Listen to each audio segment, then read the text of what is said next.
Good evening, everybody. Welcome. I'm so glad you guys are here. It is 5 o'clock, and as you guys know, the way I can tell is I can hear the beautiful sound of the bells in Breslin Tower, and so I just am ready to be with you all tonight, and I've been looking forward to it all day. And we're joined by our Vice-Chancellor, so we're in for a treat tonight.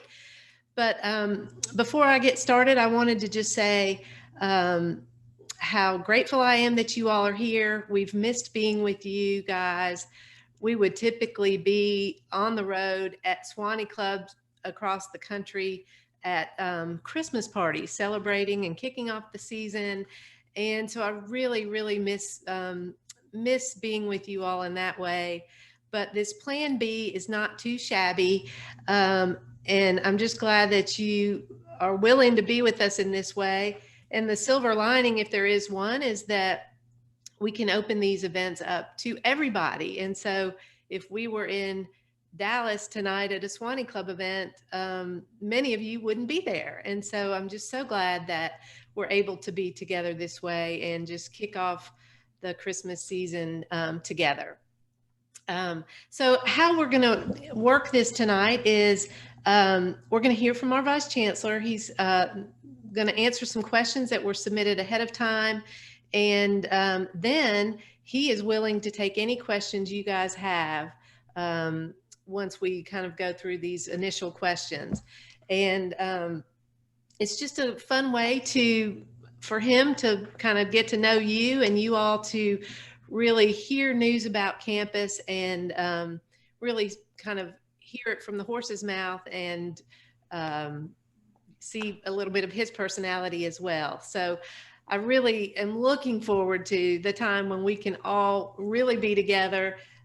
We have told our Vice Chancellor how awesome you alums are, and he's just not had the chance to be with you all in any kind of setting other than this. So we're looking forward to that. But for now, we are going to make the best of our situation and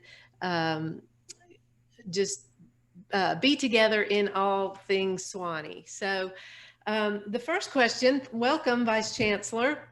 I'm so glad you're here. We have wrapped up our first semester for you and a semester under unprecedented circumstances here on campus. And the timing of this Sewanee Club gathering allows you to be able to share maybe your thoughts and reflections on how that first semester went. We had a lot of good success.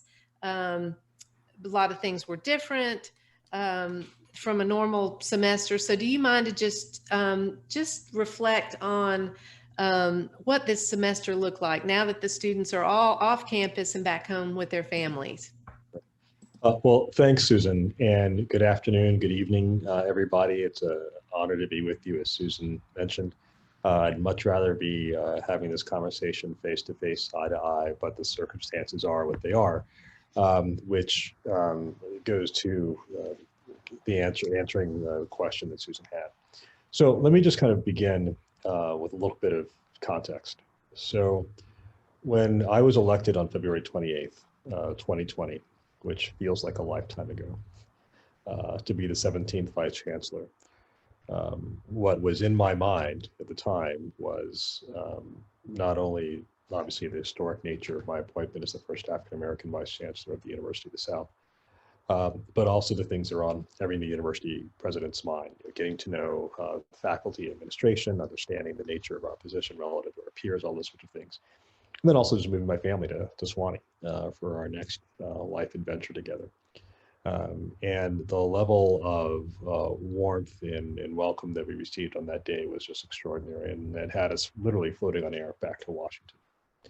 And then less than a week later, we heard about this thing called COVID-19, which was starting to take hold in various parts of the world and here in the United States. And not long thereafter, my predecessor, John McCardle, made the difficult but courageous decision to evacuate the mountain and to switch to remote learning and remote staffing on a dime, really. And so as I arrived to assume responsibilities on June 17th, formally as the 17th Vice Chancellor, the question at hand was, how are we going to do this? Would we even do it? Would we even be able to open in-person education? And we had maybe about the third week of July, we had an honest to goodness come to the altar, go, no go conversation amongst the cabinet in which everybody expressed their concerns and expressed their views about whether or not we should be able to do this. And we came to consensus that notwithstanding our important concerns that many people had about various aspects of the enterprise, that good leadership could carry us through. And so we decided to reopen with a series of strong public health protocols in place to continue with our academic mission and bring people back to the mountain. And we did. Now, if I were a betting man, I could be forgiven for placing bets with bookies in Vegas that July that we wouldn't even make it to Halloween. But we did, and we made it beyond. And we were able to make it through the entire semester with only 26 positives amongst faculty, staff, and students, and no hospitalizations. And that accounts for those that are doing the math to about an 0.08% positivity rate, which is extraordinary. Now, the reason that rate is so significant, and not only the fact that we were able to keep people here, but keep the virus so much in check, is that unlike other places, we simply could not afford to have a substantial outbreak of the virus here on the mountain. There are exactly 25 ICU beds with ventilators within a 50-mile radius of All Saints Chapel. And as someone whose wife is an intensive care physician who spent 6 months on the front lines of fighting COVID as a frontline general in this fight back in the National Capital Area region, and also someone, my wife and I, we've lost 3 family members to this disease. She has seen it up close and personal. It is brutal. It is horrible. It is a beast of a disease, and it is not to be trifled with.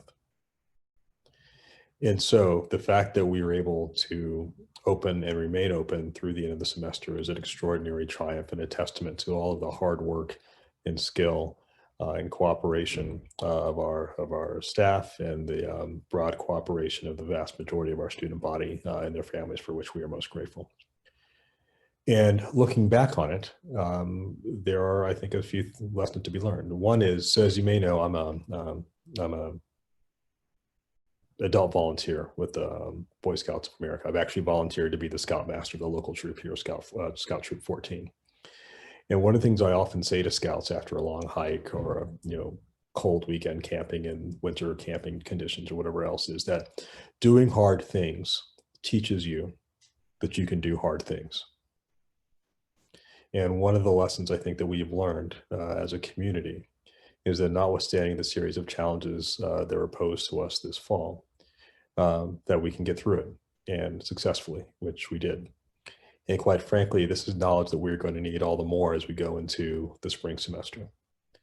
Because in many ways, the spring, at least the initial part of it, is going to be more challenging than the fall was.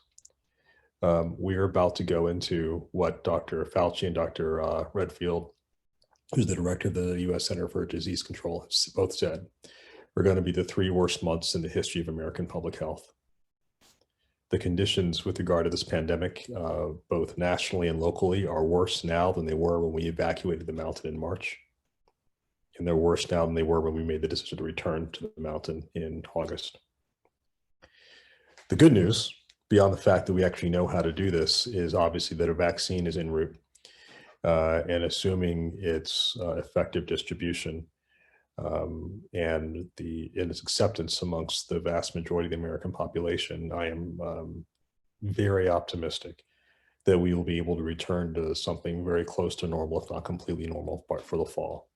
And that's not insubstantial, because quite frankly, last summer when we were thinking about how this was going to look, with the knowledge that no coronavirus vaccine had successfully been developed to a great degree of efficacy, we were seriously contemplating whether or not we were going to be in this pandemic for 2 or 3 years.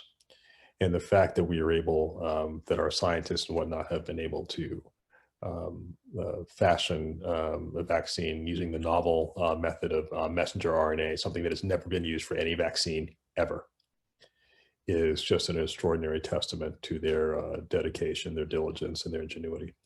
So I am grateful for the response of the community as a whole. I'm very proud of what we've been able to do together. And I am looking forward to our being able to complete an entire year in person safely in the midst of a global pandemic of biblical proportions. It was pretty amazing what we were able to accomplish. And if you think about how the students reacted and the faculty members adjusted, they didn't just go with the flow. They really all came together with the whole goal, the same goal in mind. But for our alumni, can you kind of share with them what day-to-day campus life looked like? I mean, you initiated the mask mandate, and that was really everybody, I mean, people adhered to that, but there were tents across campus. There were several different dining options. Students were able to have a social life. Can you just kind of talk about what it looked like for the students, what that experience was? Sure. Sure, happy to. Let me sort of offer a couple of caveats before I begin. The first is that this has not been done in a century, meaning we have not had a residential college experience in the midst of a global deadly pandemic since the influenza outbreak of 1918. So any corporate knowledge that may have existed about how to do this is long since past. And so we were learning things as we went, both with regard to what would work for us and how some of the logistics would work and what was necessary in order to keep everybody safe. So yes, the first obvious thing was everybody has to mask. That's simple, particularly as we understood the efficacy of masking. And so we issued a masking mandate pretty early in July for all faculty, staff, and students, or for anybody within the domain in Sewanee. And it was largely successful. Most of the merchants down in the village cooperated with us. I think that during regular business hours, everybody was masking, students, faculty, and staff. In fact, of the 26 positive cases we had, there was not a single documented case of a transmission between a faculty and a staff member and a student. And so what that tells us, amongst other things, is that our classrooms were amongst the safest places on campus to be, objectively. And that obviously mattered a great deal for our faculty members, many of whom are older, that had a great deal of concern about contracting the disease in the course of their instruction. We did have tents set up, about 8 of them around campus, like big party tents that were also wired for Wi-Fi and lighting, those sorts of things, which helped us to have classes outdoors, which helped to facilitate dealing with the spread of the virus. We did not shut down Greek life. This is vital significance. Vanderbilt just up the road did, a number of other universities did, we did not. We allowed our Greek organizations to continue to operate. They continued to have parties, initially with a 50-person maximum limit. Later on in the semester, once we knew we had a handle on things, so 100-person maximum limit, all outside parties. There were a couple that had to, suspend, but for other reasons. More kind of like typical fraternity, sorority things, but we didn't shut them down per se as a matter of we can allow Greek life to continue. We opened up and invested an awful lot of money in the Cravens facility to turn it into a dining hall. We in order to increase options for students eating. We had heard some concerns about the length of the lines and the clerk, which had to be de-spaced, as it were, depopulated. So we spent the money to make a second dining hall. We created a shuttle to take people from various parts of campus to Craven so they could go back and forth. And even notwithstanding all of that, we heard some concerns starting around sort of mid-October, real concerns about collective student health, mental health, that people were still feeling confined and cooped up and whatever. So I said, you know what, we need to blow off some steam. So we had a gratitude celebration here on the quad with, a local band that was very popular, and, pizza, lots of pizza, lots of other things. And then I spent $10,000 out of my discretionary fund to throw the first ever Vice-Chancellor's masquerade on the massive field outside Cravens. We had a hot air balloon to take people for rides. Couldn't ride, the wind was too heavy, but we brought one. We had lots of food trucks and cornhole toss competitions, another sort of live band, sketch artists. I mean, all kinds of stuff. I had actually had a couple of students come up to me in the days after saying it was the very best time they've had at Sewanee ever. May not be true for everybody, but it was true for a lot. And it really kind of did the trick in terms of lifting our collective spirits. And so we, we're riding high right up into the last week of school when we thought we were going to successfully complete a semester. And then on that Tuesday, the day, in fact, that I was meant to have this conversation with Sewanee Club, we got the tragic news that a young sophomore named Ava Hinkson had a traumatic and fatal riding accident near the equestrian center, freak accident. If she'd fallen 6 inches differently, she'd still be alive today. And so that obviously was a shock to our community. And we ended the semester on a very somber note with a candlelight remembrance ceremony on the quad and a service in All Saints Chapel. We welcomed Ava's parents here. In fact, I was just on the phone with her mother 15 minutes before I got on this call to think about ways in which we might memorialize her memory. And so with that note, I think everybody can agree that 2020 has just been, for just about everybody, a really horrible year. And it was tragic to end our semester on that note. And we look to brighter days to come in 2021. Yes, thank you for that. And so speaking of brighter days, you've already spoken a little bit about what next semester may look like. But, one thing that I thought was amazing, because we were giving students the option to be here on campus or study remotely from their home. And the students loved being here, even with all the restrictions that COVID has required. So moving into next semester, how do you see any of those things changing? Our alumni have really helped us out too by staying away so that we can keep our students safe. And we know now, right now, we can invite alumni back to campus while the students are gone. But next semester, how does all that work? And then I know that the testing will change a little bit because we'll have our own facility. So just what does next semester look like? Sure. Well, a few things. So first of all, as I said, we learned last semester that we know how to do this. And so the safest thing, arguably one might argue that the most common sense thing to do is to change as little as possible from the fall going into the spring. But there are going to be some important changes, both to the overall environment and then also to how we approach it. The most significant changes twofold are with regard to the environment. The first is the weather is going to be flipped. So our success in terms of both academics and social life early on in the start of the year was because everything was warm outside, which allowed for more gatherings outdoors. We are going to start the semester indoors. And in fact, we pushed the start of the semester as late as we could while still having an in-person experience and still finishing the semester on time so people's summers were preserved. And so we are going to begin classes on February 1st, which will be smack dab in the middle of flu season. It's still going to be cold. There's a reason why flus tend to spread or any infectious disease tend to spread in the winter months, because people are in close quarters with each other. As opposed to outdoors. And so that will pose a greater challenge, which will make all of our protocols, masking and others, all that much more important. The second thing that's going to change is that the pandemic is going to be worse, guaranteed, worse than it is right now. And then it's just a numbers game. The more people that are infected, the more likely people are to get infected. It's just that simple. And so it means that at least early on in the semester, the things that we did in order to preserve the integrity of the bubble become all the more important, which means once students are here and they test, they have to stay here. When they were here, everybody who's here on the mountain has to wear masks all the time, not only during working hours where we can see them, but after hours when we can't. It's vitally important. it's very important that they maintain our testing regime, which they did for the most part really quite well. And we have built our own lab here now so that we have that capability in-house, which makes it both more reliable and cheaper.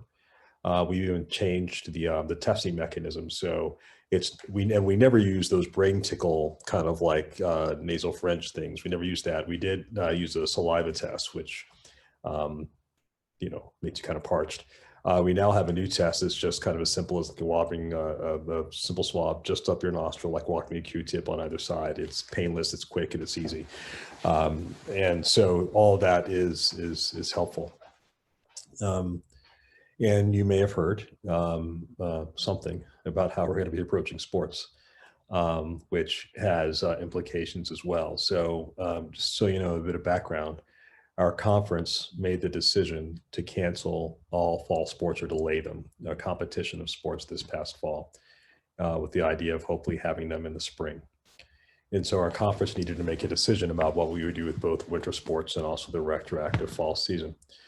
And the president of our conference, who at the moment is from Birmingham Southern, made clear as we had these deliberations that we should all do so from the perspective of respecting every institution's autonomy, because our respective experiences with fighting the virus was different, and also because we are located differently with different access points to advanced life support. So for example, we are very remote. The most remote of all the other colleges in our conference, and we're also therefore the greatest distance away from advanced life support. But we were able to remain open. Rhodes College in Memphis has access to advanced life support because they're right in the middle of the city. But the fact that they're right in the middle of the city made it impossible for them to open at all. And they were all online in the fall and hope to open up to some extent this spring. And so we felt strongly that since all of our federal authorities were calling as we enter this darkest of American winters for public adherence to the basic public health protocols of wearing a mask, watching your distance, and preferably refraining from travel, that the nature of intercollegiate conference competition in winter sports violated all three of those things.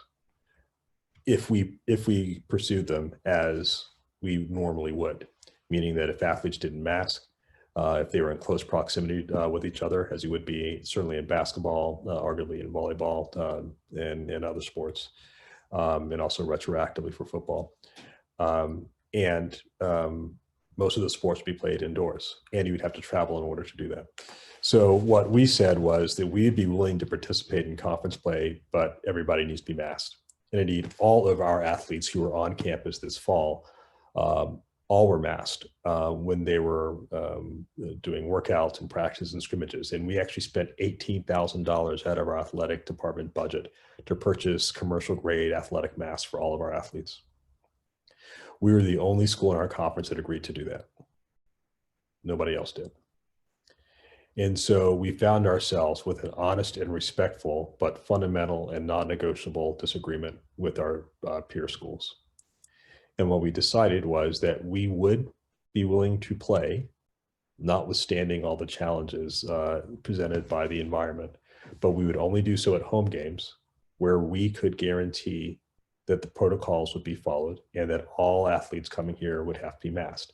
But we would make it as easy as possible for them to do so. We would pay for the transportation costs, we would pay for accommodation, we would pay for meals, all out of the existing athletic department budget, and we pay for all their testing. And so we have until December 20th to determine whether or not conference teams will take us up on that offer, and also determine whether or not we would decide to seek competitors from outside of the conference who'd be willing to come and compete against our teams under those circumstances. Great. We look forward to hearing more about that. Now, I know we've spent a good deal of time on COVID situation, but we know safety has been priority one, but you have been really busy on a lot of other important work here at Sewanee. And at this last meeting with this group, you shared your pillars for areas that you wanted to explore this year. And do you mind to just quickly refresh them on what those pillars are? And then has there been something that might have emerged as a priority outside of those? Sure. So I began the year saying that notwithstanding the fact that we had to deal with this crisis, we didn't want to lose the year in terms of setting a collective agenda for our pathway forward for our university. And so I suggested that we have a year of discernment around 5 key pillars. The first is preeminence in our academic mission. The second is diversity, equity, inclusion. The third is something I call Sewanee Global, bringing the world to Sewanee and Sewanee to the world through a variety of different programmings and other sorts of things. The fourth is the sustainable economic development of the domain. How do we manage to keep the lion's share of our beautiful domain protected, even as we take smart steps to improve both amenities and offerings here on the mountain in a way that would enrich our collective life and also generate revenue for the university. And the fifth is wellness. So how do we encourage certainly our students, but others in our community to make healthy choices, not only to improve their lives, but also to improve our collective life here on campus. And so we retained a wonderful consultant, expert, a woman I've known for most of my life, who's a cradle Episcopalian from my hometown in Jacksonville, Florida, to help us think this through. And she came up for this past semester for a couple of consultations. And afterwards, she said to me, Reuben, everybody's tired. They're just really, really tired. And frankly, we also, in addition to giving people space to breathe and rest, we also just need to create a framework within which people are comfortable having the kind of conversations that are necessary for us to have in order to share our collective views and also set a collective agenda on these 5 items.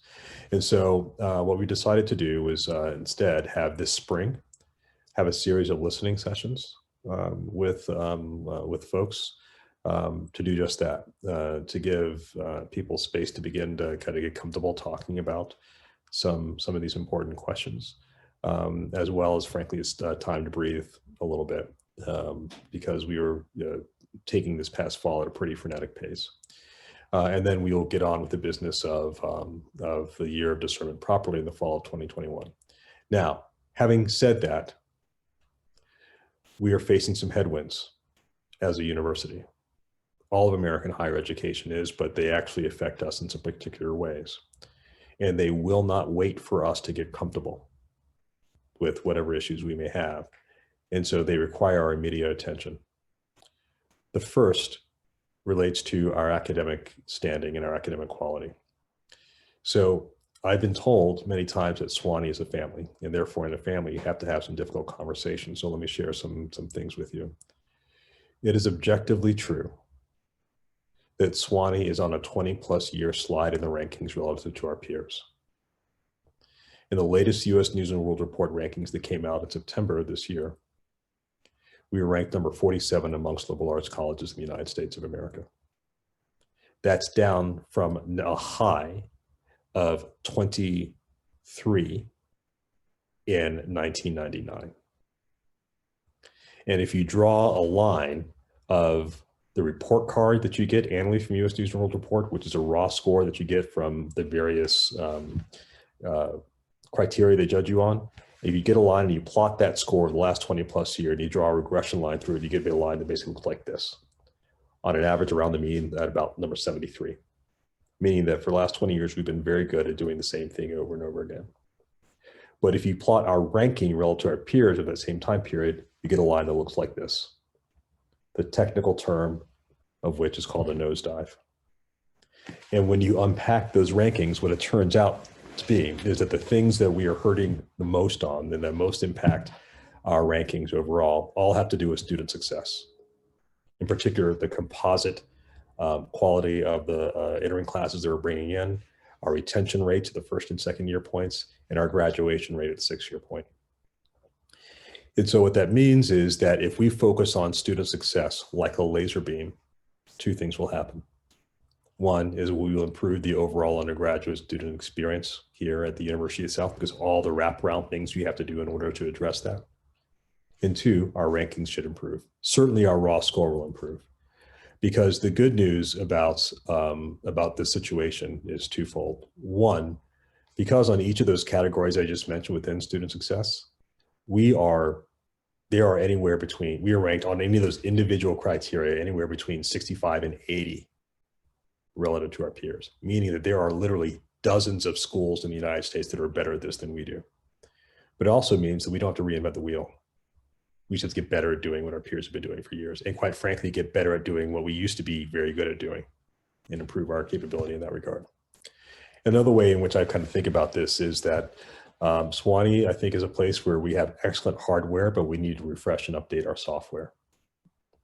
Meaning that for many years, everybody affiliated with our university, our leadership, our alumni, our students have worked very hard to create this beautiful physical infrastructure that we have, to build a first-rate faculty, to continue to invest in and create a strong relationship with our alumni.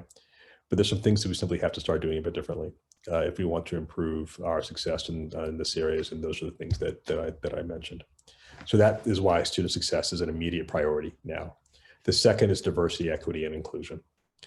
You may have heard this, we may have talked about it previously, but the so-called demographic cliff that is coming in 2026, where we will see a contraction of the pool of 18-year-olds in the United States by about 20% over previous decades, because people stopped having babies at the same rate during the 2008 financial crisis. In addition to being 20% smaller, that pool will also be the most diverse group of young people by ethnicity in the history of the United States of America.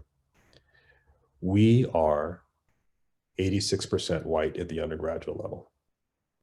This in the context of a region, our beloved South, that is home to 60% of the country's African Americans, the fastest growing Latinx population in the country, and healthy populations of Asian Americans from across the continent, from South Asia and the Indian Peninsula, straight up through East Asia and China, Korea, et cetera. And so if we want to be attractive to those places, we simply have to do a better job at becoming a place that is manifestly more welcoming to students of color, because not only is that important to students of color, it's also important to our white students. So they can be in a diverse environment for these critical years of college, where you're, frankly, making friendships and developing views that will carry with you for a lifetime. And the third thing that we need to do urgently is develop alternative sources of revenue beyond our undergraduate tuition. So if you think about it, since something like 80% of our budget comes from undergraduate tuition, that means everything that we do here, 8 out of every 10 pennies of it, 8 out of every $10 of it comes from undergraduate tuition. So everything from maintaining the physical domain to healthcare for our employees, everything else. And so there is some pretty low-hanging fruit of things that we need to begin to do differently in order to capture additional resources in order to implement, to improve our resource space for what we're doing. I'll give you two very, very basic examples. So we have one of the best environmental studies programs for undergraduates in the entire United States of America, as you might expect, given our natural resources that are available at our fingertips. And we send our best undergraduate students every year who, when they graduate, to go off and do master's degrees in various types of environmental studies at Duke, Yale, Tennessee, Georgia, elsewhere. And it makes sense to me that we ought to be capturing that group of students and bringing additional students to us to do both master's degree programs and professional certificates in natural resource management, so that we can make use of our existing resources, not only our natural resources, but our faculty resources, providing graduate degrees that will also generate net tuition revenue for us, so that we're less dependent on undergraduate revenue, even though our undergraduate program is always going to be the center of what we do here at Sewanee. I'll give you another very basic example. So our beautiful, pristine 13,000 acres has fantastic hiking trails, mountain biking trails, all sorts of stuff that people from all over the place come and use for free all the time. And that is not a resource-free proposition, because it costs money to keep those trails. It costs money to put up signs, it costs money to do all sorts of stuff, which is paid for by undergraduate tuition for the most part. And we are not a state park or a national park. We do not get taxpayer subsidized line item out of a government budget to maintain these acres, which are used by the public. And so we simply have to find a smart way to be able to responsibly ask people to pay their fair share for their use of our beautiful domain, so that we can redirect those precious tuition dollars elsewhere to our core academic enterprise. Great. Yes. I mean, we love all these visitors, but you're exactly right. That's a great way to think about things. Before I move into what I like to call the lightning round, I've got a few more questions, but I just want to ask people, if you have a question, he is so willing to answer them. And if you can use the Q&A feature, which is at the bottom, you can see it. And then we'll get to those questions in just a second. But before we move on, those pillars are very exciting to think about, the priorities. But also, you didn't mention any kind of building projects or anything. And I know that we just opened the new university bookstore and the wellness commons. Can you talk about those, and then anything that might be on the horizon? Sure. So we have opened 2 brand new, beautiful buildings. The Wellness Center, which is right across the street from my house, right next to McClurg, which has not only superb workout facilities and some meeting spaces and dance studios and those sorts of things, but also hosts our university health services and has some meeting rooms, some office. It's great. Best gym on campus. My son, who's a gym rat at 15 years old, keeps asking me when he can use it. I tell him never, because it's only for students. So I have an ardent pressure campaign in Chen Hall that I'm constantly beating back to deal with. And then we also opened this beautiful new bookstore right downtown, just opposite, just across from the post office. We did it in partnership with Barnes and Noble. It's a place not only we can get both textbooks and books that you get in just about any other kind of bookstore, with a particular emphasis on authors from or about Sewanee, or subjects about Sewanee, but also you can come and get some great Sewanee swag right downtown. And when COVID lifts, we'll be doing book readings and poetry readings and open mic nights there and stuff. It's going to be, it's really great. And I would encourage you to come take a look when you first get there. We will be renovating Thompson Union into the Beals Commons to be another place for students to gather right in the center of campus, as well as long-awaited plans to refit Hamilton Hall, so that the School of Theology has a facility that allows it to truly become a preeminent school of theology. So those are the things that are currently on the books. It will not surprise you to know I have a few other things in mind that are not yet ready for prime time. But I suspect that we'll be able to talk about them in due course. Great, great. Thank you for that update.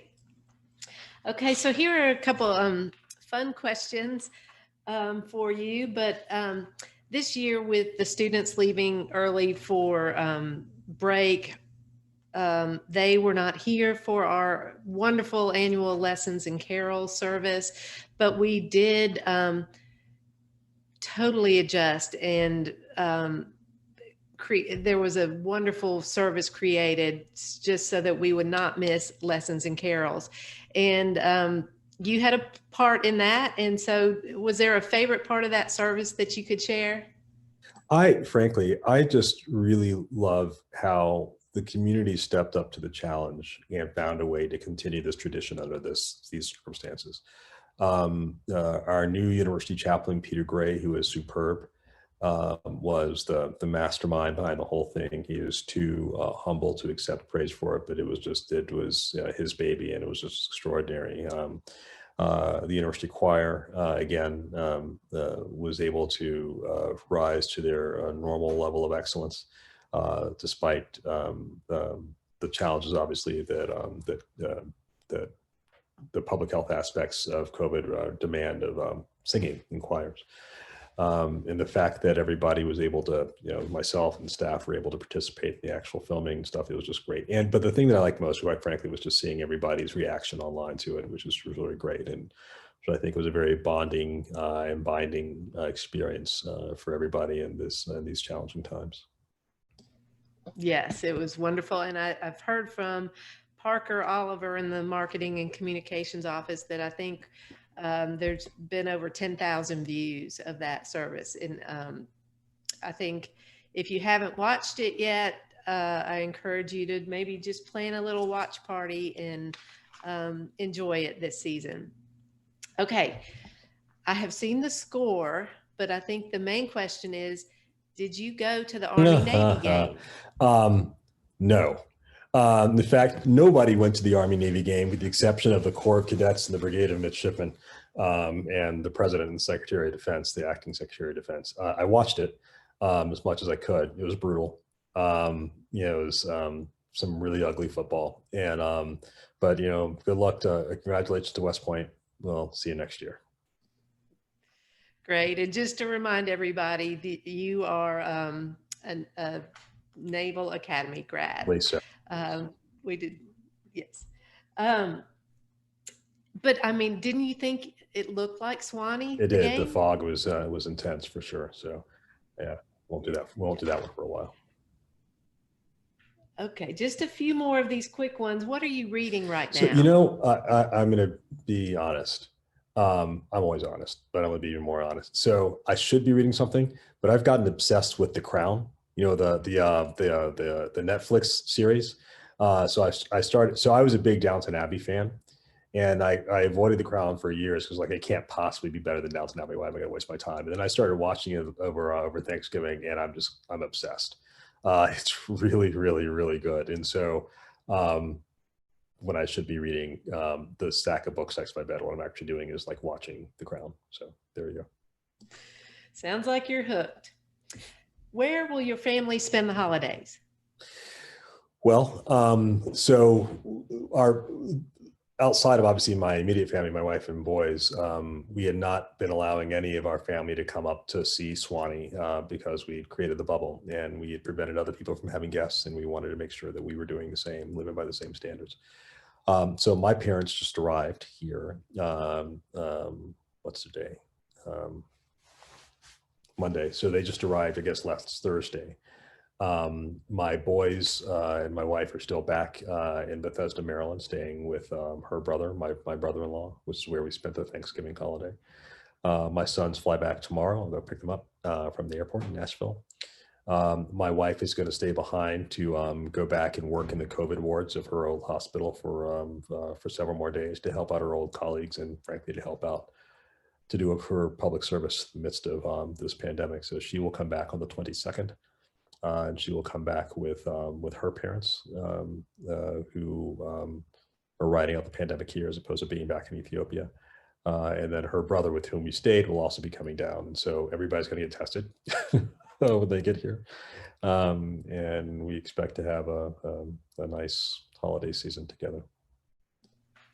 Great. And I just can't wait for you to show them Sewanee. Yeah. Okay, so thanks for indulging me in those little quick questions. Now we've had a few questions submitted through the Q&A, and I'm going to start with this one from Heather. Is there a Sewanee tradition that you found to be surprising, quirky, hard to adapt to? Well, I will say this. I don't feel like I keep telling people this. I haven't seen the real Sewanee yet. I am eager to, and but it's just, I mean, the nature of the pandemic has just really kind of made that, very challenging. I have been getting out a lot, really enjoying the outdoors and also enjoying engaging with students as I can. And so I can't say that I really experienced, I do like the gowns. In fact, I'd like for us to lean more into that. You may have seen the debate that we did with the Sewanee Debate Union in October. The president of the union wrote me and said, would you be willing, Vice-Chancellor, to do a debate? And I was like, absolutely, but only if we make it as Oxbridge-like as possible. And so we leaned heavily into it, and then we did it in Convocation Hall. We were all gowned up. It was all online. People voted. So it felt a lot like the Oxford and Cambridge unions. And so that is a tradition that I very much hope that we can continue to build upon. Great. Yes, I know. I see you out walking a lot with your dog, and I know your very first day as Vice Chancellor you spent at the Cross, so I know you enjoy that too. Someone has asked, going back to your student success goals, and what would you consider, what do you consider, how would you measure that? Well, there are two ways to answer that question. The first is, how does the U.S. News and World Report measure it? And the second is, how do we measure it? And those are not identical, but there will be overlap between the two. So first of all, the things that U.S. News and World Report measures are, what is the aggregate academic profile of the student class that you're bringing in. And interestingly, notwithstanding the fact that applications across the Common App across universities were down 8%, they're up for us this year 2%, which is encouraging. Not only are they up compared to what they were last year, but they're up for us in the context of what is normally a down, what has been for everybody else, and writ large a down year. And the applications we've gotten thus far for early decision, the applications, the GPAs and the SAT and ACT scores are all stronger this year substantially than they were last year. We don't yet know what to attribute that to, and we'll continue to have to wait to see how the rest of the class shakes out, but that's all, very good. Because ultimately the nature of student success begins with who you bring in. So that's great. Retention is also very important. And so we know, which also goes to one of these other issues with regard to how we think about student success and why wellness is such an important thing. So the number one reason that our data tells us for why students who are admitted to Sewanee choose not to come is the party culture, number one. And when they say party, they don't mean playing Twister or bobbing for apples. And they're not going to convents, they're just going to places where the nature of that party scene is more moderate, shall we say, than what it is perceived to be here. And the number two reason why students leave, which gets to the issue of retention, is the party culture. Number one being finances. That is, students who choose to leave voluntarily.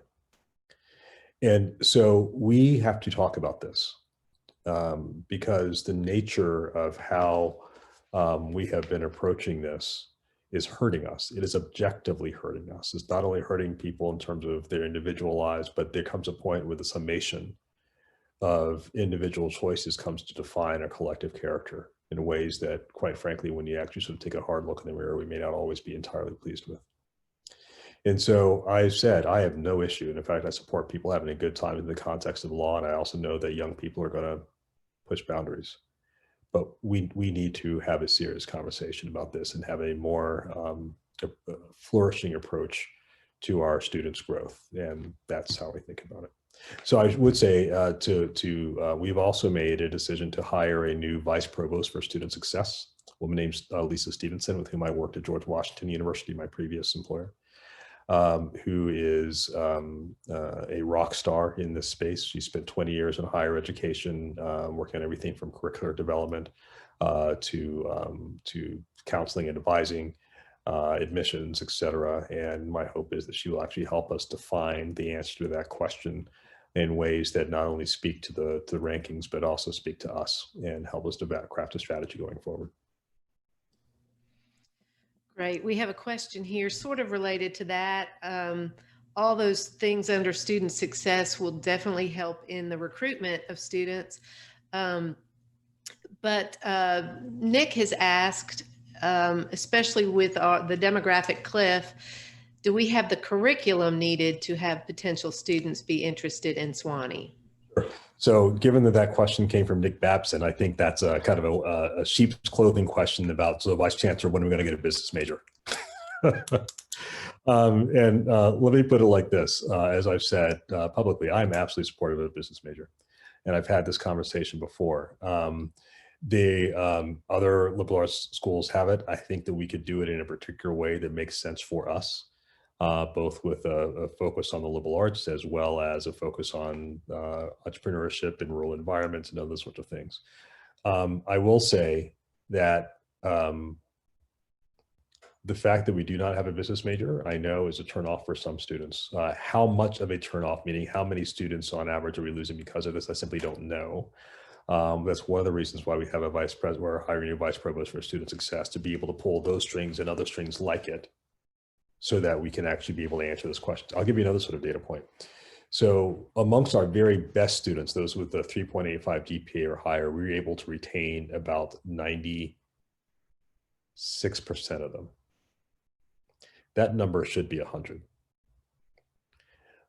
And the reason we are losing some of them is, in some cases, they feel as if they are not academically challenged enough. And so we have a couple of proposals in train to be able to provide our very best performing students a higher caliber academic experience that mirrors in some ways the Oxbridge tutorial system, and can also prepare them to apply for elite fellowships for graduate school afterwards if they choose to do so.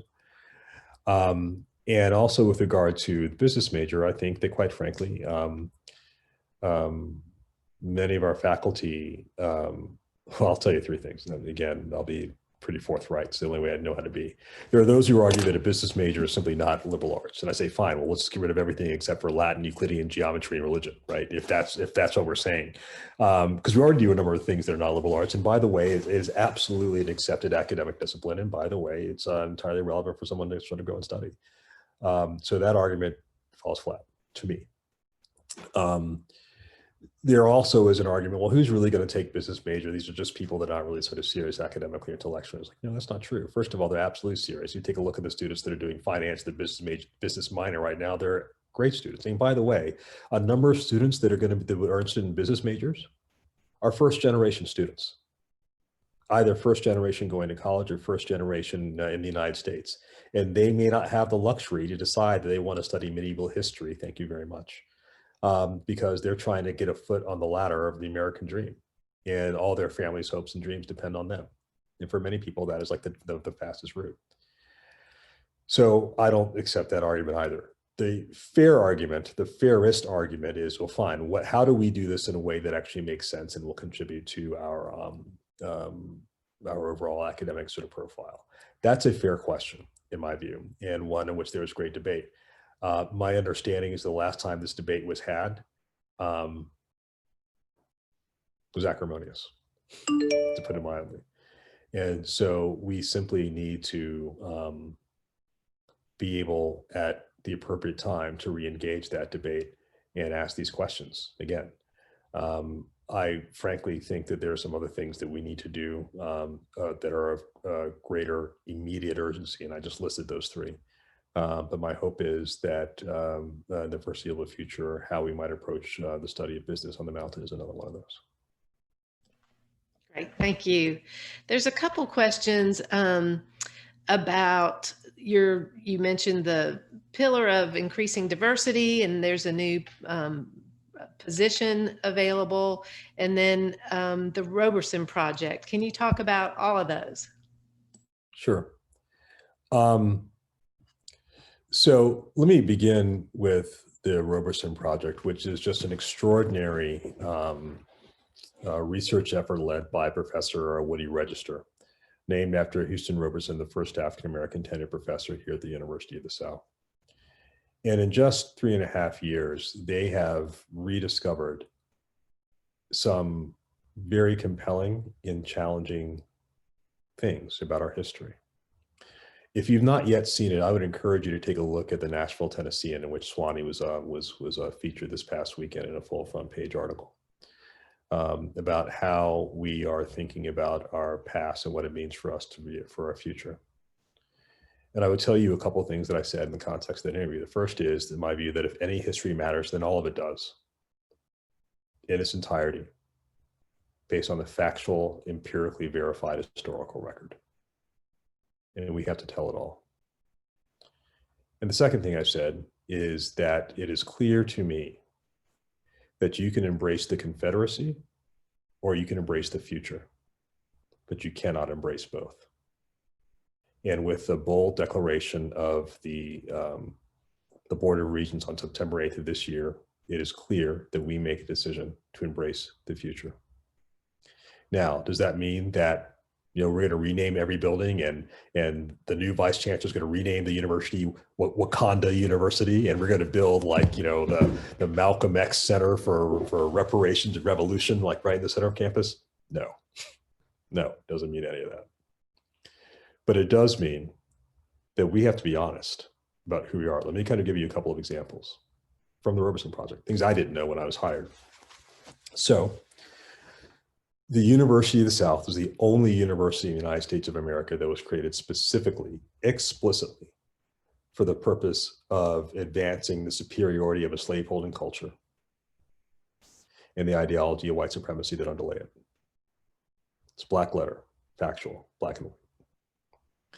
And after the Civil War and the refounding of the university in 1868, for a century, it was deliberately fashioned as a child of the Confederacy and a keeper of the flame of the lost cause. You may know that the first African-American graduate of the University of the South was a man named Nathaniel Wilson, who graduated in 1970, a year after humanity put a man on the moon. What you may not know is that the first African-American undergraduate student was a man named Calvin Williams, who is from a small town in Alabama, who was a transfer student from Fisk in Nashville, which is an historically black college, who was recruited here specifically so that the university could actually apply successfully for a Rockefeller Foundation grant, which to success depended on the university finally integrating the undergraduate level.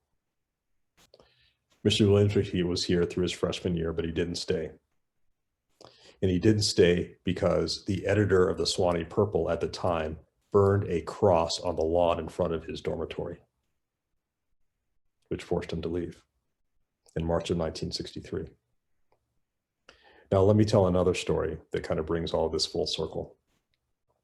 My father went to Morehouse College in Atlanta, as did my uncle, his only brother, Carl. And my uncle Carl was on the Morehouse debate team in 1962 and 1963. And amongst the schools that Morehouse College beat that year in their successful debating run was the University of the South. And they beat them at the same time when the man who used to sit in this chair, Vice-Chancellor Brigety, said multiple times that it isn't that the University of the South is actually discriminating against admitting any African Americans. It's just that there aren't any African Americans that are qualified to meet our standards. And in that environment, my uncle and his teammates beat this university at a time when they wouldn't even be fit to set foot on campus as equal students. Now, why does all that matter? Because in the context of history and stories that we tell ourselves and legacies that are within families, one gets the impression of what's important and what isn't. And so this past summer, when I had doing a series of introductory meetings, one of the meetings I had was with all of the owning bishops from all the dioceses across the South. And one of them was from the Bishop of Atlanta, Rob Wright, who interestingly, it happens I was at Cambridge with. I'd forgotten this, but we kind of reacquainted at the time. And he said, when at the beginning of the meeting, kind of greeted me in a very Episcopal way, Vice Chancellor, greetings, peace be unto you, welcome. And I just need you to know that I'm never stepping foot on that campus because I don't belong in a place that so venerates the Confederacy. And I told our Board of Regents that summer that when the princes of your church feel that way, we have a problem. Now, here's the other thing. I am certain that many of you, most of you, maybe even all of you who know and love Sewanee, who have very fond memories here in the mountain, would not recognize in your experiences the Sewanee that I just articulated. I'm certain of that. And yet, we also have a history that if we do not address it head on, will prevent us from actually fully opening our arms and making sure that other people, Southerners from all walks of life, and people from beyond the South, will feel fully welcome and embrace the insights that are here to do on the mountain. And so that welcoming process begins with our being honest about our history and making an affirmative determination that we're going to take that history and turn it on its head and go from being a place that was designed explicitly to advance the cause of white superiority to go to being a place that is a center for truth and reconciliation on matters of race, and that is a model for diversity, equity, and inclusion for the country going forward. Thank you. I actually can hear the bells for real through your audio. And so I want to be respectful of the time. And I have just a few more questions if you've got a second. We have a lot of people wanting with some really great ideas for you to run one of our alumni book clubs that we launched during COVID. So I may be reaching out to you for that. And then people want to know when you're going to be able to travel around, and inviting you specifically to Jacksonville to one of our Sewanee Club events there. And somebody asking, what kind of dog do you have and what is his Rapid name? fire. So I will, I anticipate, hopefully, pending the vaccine, I certainly hope to be able to get on the road next fall. Hopefully the country will allow that by that point. I have already declared that Jacksonville is going to be my first official visit off the mountain. So I look forward to coming down and engaging with the Sewanee alums down there. My dog's name is Buna, B-U-N-A, which is an Ethiopian word that means coffee, which is very important in Ethiopian culture. He is an Australian Labradoodle and is probably, depending on the day, the smartest person in the house. So yeah, he's lovely, and I can't wait for you to meet him.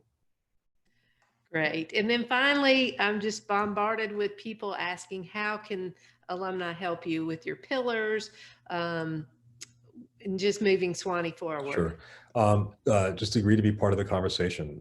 We are moving forward in these things. We were creating an environment specifically for people to engage. I will tell you, quite frankly, one of the things I would very much like for you to do is I see a lot of chatter on social media and in various Sewanee groups. Some of it is actually pretty hostile, and I don't fully understand that. And so if you believe in what we're doing or whatnot, then I would encourage you to chime in because I simply do not want to allow the narrative to take hold that all is doom and gloom here, and the university is going to pot, because it's simply not true. It honestly is not. There's a lot to be proud of, so much to be proud of, not only of what we have here, what we've done, but what we're going to be doing in the future. And I would encourage you to be part of that conversation as we do so. Well, great. Thank you. Thank you for being so generous with your time to spend with our alumni in this way. And I appreciate all you're doing. And thank you all for being here with us. And we look forward to being together soon. And we wish everybody a very Merry Christmas. Great. Thank you. God bless. Take care.